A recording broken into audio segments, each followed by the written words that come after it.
For all things Halloween, this is hauntformer, and you really just can't have Port Chum without some chum. That's what we're working on today, both the fishing crates and the chum buckets for Port Chum. I've been wanting to do crates for a while now. I actually had to drive about 45 minutes to Tampa to pick up these crates that I found on Facebook Marketplace. Use some stencils, you'll see it in the video very shortly. As for the chum buckets, went to various craft stores, Home Depot to get the foam, and Amazon to get the fake fish that were used for the buckets. I thought both of these turned out really well, and I'm really looking forward to using them in the haunt. Stay tuned for more haunt builds, by the way. They are going to be coming to you fast and furious as we get closer to Halloween. No more talking from me, let's jump into them. So, like I mentioned, I got these fishing crates, or I don't really know what kind of crates they are specifically, but just these standard wooden crates on Facebook Marketplace in a bundle deal. I believe it was like 10 for $50 or something to that effect. Not entirely sure, but I would always recommend checking locally before you go out to the store and buy some of these.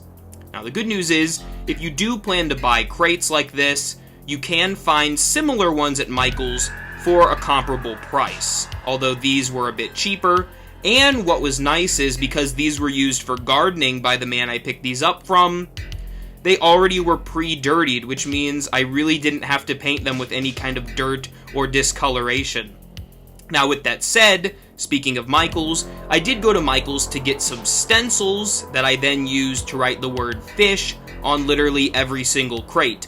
Only on one side, because in case I use these again, I can simply just flip them around.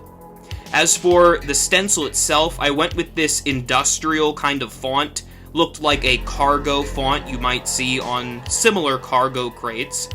And then, finally, I just simply colored these with a few varying colors. The first is this very dark green from Home Depot, just kind of giving it a nautical look, a bit of algae perhaps.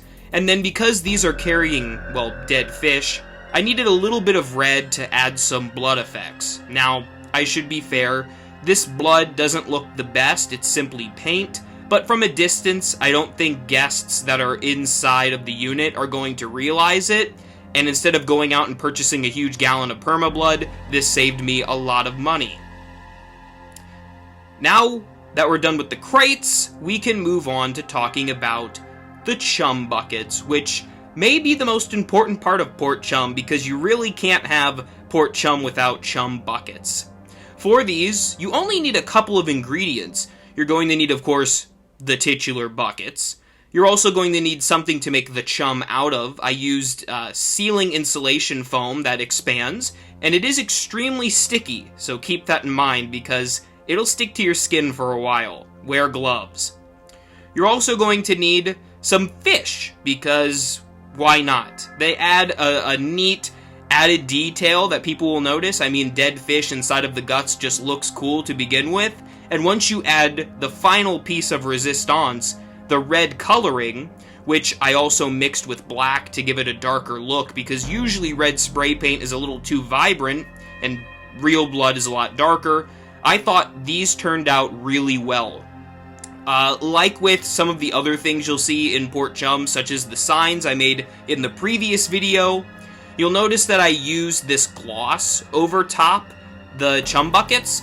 That's to add this wet, glossy look, to make these look like they are organic, realistic, and of course, wet, because they are by the harbor side. Thank you all so very much for watching. Stay tuned, as I mentioned in the intro, for more Port Chum, more haunt builds, and more exciting stuff coming your way. If you haven't gotten your tickets yet and you're a local in the area, please get your tickets now for Fearville. You won't want to miss it. Thank you for watching, and remember, for all things Halloween, this is hauntformer.